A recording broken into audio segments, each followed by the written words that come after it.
Fresh out of college, I went to work for a consulting firm. During orientation, the leaders dished out advice. Amongst them was one pithy counsel I will never forget. He told us, be easy to manage. Considering how naive I really was at the time, I took his advice to heart. I told myself, yes, I will be the ultimate team player. I will do everything I'm told. I will be easy to manage.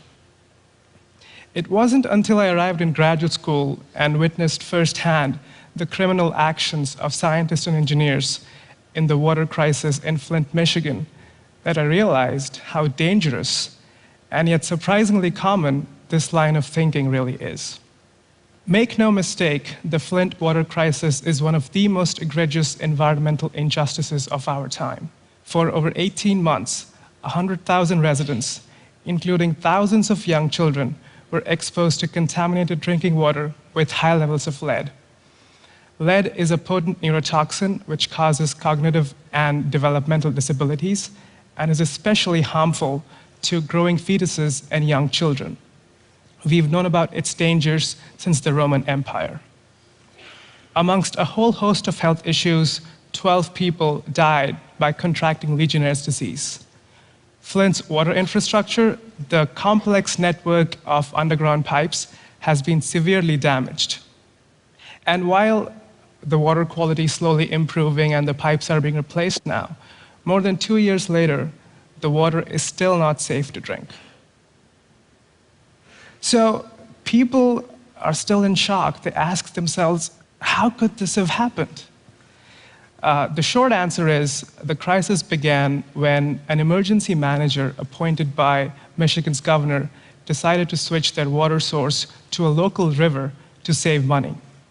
But it continued for so long because scientists and engineers at government agencies in the state of Michigan and in the federal government did not follow federal regulations for treating the water right. What was more, they actively cheated on the law and orchestrated cover-ups. They ridiculed residents asking for help while publicly insisting that the brown, smelly water coming out of the tap was safe to drink. The system at the local, state, and federal levels completely failed to protect our most vulnerable, and an entire population was left to fend for itself. Now, amidst this injustice, Flint residents were rallying together, and amongst them were some amazing women of Flint, mothers concerned about their kids, who came together forming many grassroots coalitions, and these groups started protesting and demanding change. The group also reached out to outside scientists for help, and a few responded. Amongst them was a guy named Miguel del Toro, a water expert at the US EPA, the Environmental Protection Agency, who actually wrote this scientific memo and sent it to the state of Michigan and the federal government to bring their attention to this problem. He was characterized a rogue employee and silenced. In collaboration with Flint residents, our research team here at Tech of students and scientists led by Professor Mark Edwards conducted citywide testing to prove that Flint's water was indeed contaminated, even toxic in some homes. We substantiated what Flint had been screaming for months and put it on the internet for the world to see. Now, when I was getting involved, when I said yes to this, I had no idea what I was getting into. But every second of this journey has been totally worth it. This was science in service to the public. This is what I came to graduate school for, and this is how I would rather spend my life.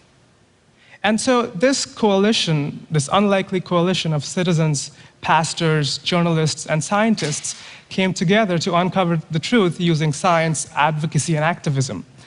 A local pediatrician figured out that the instances of childhood lead poisoning had indeed doubled in Flint during the crisis. And the state of Michigan was forced to acknowledge the problem and take steps to correct it. This group and many others got Flint's kids protected. A few months later, President Obama came in and declared a federal emergency, and now Flint is getting more than $600 million in healthcare, nutrition, education, and overhauling their water infrastructure. However, the arrogance and the callous disregard for public health shown by scientists and engineers at these government agencies is beyond belief. These unhealthy cultures that are festering in these groups, where the focus is on meeting regulations and checking boxes as opposed to protecting public health, is just appalling. Just consider this email that an EPA employee wrote where she goes, "I'm not so sure Flint is a community we want to go out on a limb for." The dehumanization of an entire population could not be more obvious. Now, contrast that to the first canon of engineering, which, in my opinion, should be the first law of humanity, to hold paramount the health, safety, and welfare of the public above all else. This is the Hippocratic Oath we've rarely acknowledged, let alone embraced. And so when scientists and engineers, very much like medical doctors, screw up, people can get hurt, even die. If our professionals and even students fail to get that, society pays a huge price. Buried deep in history lies a character I deeply admire, an engineer named Peter Polchinski. He lived during the time of the Soviet Union, and Polchinski repeatedly got in trouble for his radical honesty and willingness to point out major flaws in the Soviets' mindless pursuit of rapid industrialization. Everyone was expected to follow orders coming from the top. Anyone asking questions or offering feedback was unwelcome. The Soviets had created the largest army of engineers the world had ever seen, and yet most of them were mere cogs in a gigantic machine heading for doom. Polchinski, on the other hand, implored engineers to look at the economic, political, and social consequences of their actions. In other words, be more public-focused. His fearless voice of reason was seen as a threat to the political establishment, and Joseph Stalin had him executed in 1929. Now, Polchinski's view on technocrats is very different from one that is, still very popular, still very common, that of a dispassionate researcher working in his ivory tower lab, or a nerdy engineer working in his cubicle. Brilliant, no doubt, yet somehow cut off from the world, shows little emotion, kind of like Spock from Star Trek. This guy. Let's try into the Spock salute. I don't think I'll succeed. See, I can't be Spock. Thank goodness I can't be Spock. Now, I was reminded of this distinction because a recent article came out in a very reputed scientific journal, which kind of characterized our Flint work as driven by youthful idealism and Hollywood's dramatic sensibilities. It asks scientists to protect their research funding and institutions at all costs, no matter how just the cause. And if you think you have to get involved into something, even if it's an emergency, try finding an activist group or an NGO and obtain the full support of the academic community, whatever that means, before you get involved. Not one mention of our moral and professional obligation of preventing harm to the public, or the fact that we have all this expertise, resources, and for some even tenure to accomplish this task. I'm not saying every scientist should be an activist. There are real and sometimes very painful consequences of speaking up. But to denounce this idea, this possibility so completely, so that you can protect research funding, simply screams of self-serving cowardice. And this is not how the ideals that we would want to pass to our students. And so, you may think, okay, all this sounds great, but you'll never completely change organizational cultures or, imbibe mindsets in students and professionals to look at their work as a public good, science in service to the public. Maybe so, but could a big reason for that be that we are not training our students right? Because if you look closely, our education system today is focused more on creating what ex-Yale professor Bill Deresiewicz calls excellent sheep.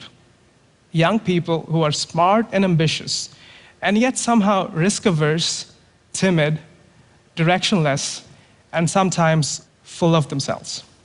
Now, kids, we fell in love with science when we were kids, and yet we somehow spend most of our time during high school and college just jumping through hoops and doing things so that we can polish our resume instead of sitting down and reflecting on what we want to do and who we want to be. And so, the markers of empathy in our college graduates have been dropping dramatically in the past 2 decades, while those of narcissism are on the rise. There is also a growing culture of disengagement between engineering students and the public. We are trained to build bridges and solve complex problems, but not how to think or live or be a citizen of this world. My undergraduate years were explicit job preparation, and I cannot tell you how suffocating and painful it was at times. And so, some people think the solution to great engineers, to great scientists, is more technical training. Maybe so, but where are the discussions on ethical decision-making, or building character, or discerning right from wrong? Consider this project that I deeply love and admire. It's called Heroic Imagination Project, a brainchild of Dr. Phil Zimbardo, famous for the Stanford Prison Experiment. This program seeks to train school-going children around the world to look at themselves as heroes in waiting or heroes in training. So these young minds work over time to develop skills and virtues so that when the opportunity comes, no matter what the opportunity be, to stand up and do the right thing. In other words, anyone can be a hero. Think about that idea for a second. Why don't we teach science and engineering like that, where heroism and public service are seen as key values? Because indeed, it's often heroism that is not only the antidote to public indifference, but also to systemic evil like we saw in Flint. And so dream with me what a 21st century scientist/engineer could look like. Individuals who are driven to master the sciences so that they can serve society and are also aware of the tremendous power their knowledge and decisions have. Folks who are developing their moral courage at all times and who realize that conflict and controversy are not necessarily bad things if our ultimate loyalty is to the public and the planet. And so these are the people who will stand up like we did in Flint, not to be saviors or heroes in the media, but altruistic and fundamentally good actors that you and I can trust.